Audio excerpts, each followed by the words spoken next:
Police have made an arrest in connection to the murders investigation of 4 college students in Idaho. 2 federal law enforcement sources tell CNN that the FBI took a suspect into custody in northeastern Pennsylvania.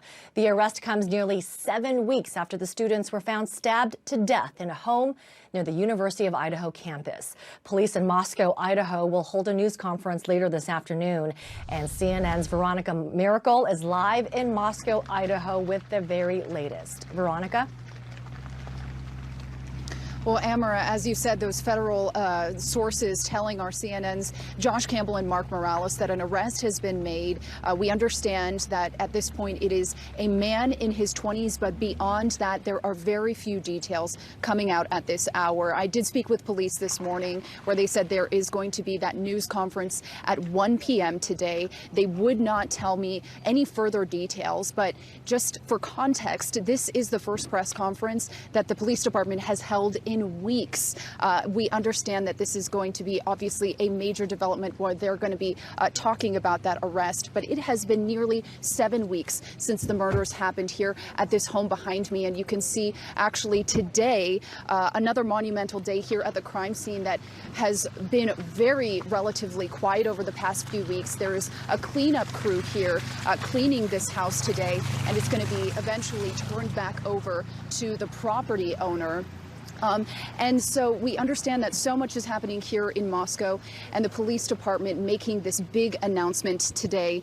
And it also comes on the heels when 2 families are going to be holding a celebration of life this evening in Coeur d'Alene. It's about an hour and a half away from here, northern Idaho. Madison Mogan and Kaylee Gonsalves, they were the best of friends. The families have been planning this for a couple of weeks now. They're going to be holding it at a local church, and certainly there's going to be a lot for the families to be discussing tonight. Amara. And Veronica, I know you've been following this story for weeks now. Can you talk to us a little bit about just how these murders have impacted the community, how we've got to this point, and also the fact, that investigators have been quite tight-lipped about any new development. So this is obviously, a huge development that we're hearing today.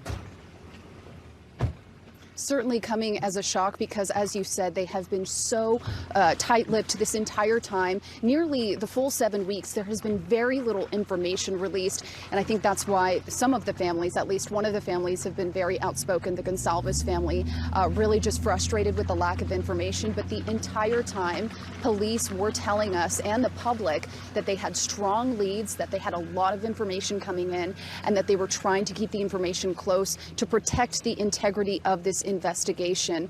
This happened again 7 weeks ago. 4 students murdered. The coroner says that they were likely murdered in their sleep. Some of them had defensive wounds, and so it appears that they were trying to fight off the attacker. It happened in the early morning hours after a night of partying. One couple, Xana Kernodle and Ethan Chapin, were at a party at Sigma Chi fraternity. It's not far from here. It's really in walking distance. And the other couple, Madison Mogan, Kaylee Gonsalves, the best of friends, they were out at the Corner Club. It's a bar in the area. They all came back here and were all home by around 2 in the morning on that early Sunday morning. And what happened between 2 a.m. and noon when that first 911 call came in, well, that is still a mystery, but we hope to learn more today at that press conference. Amara.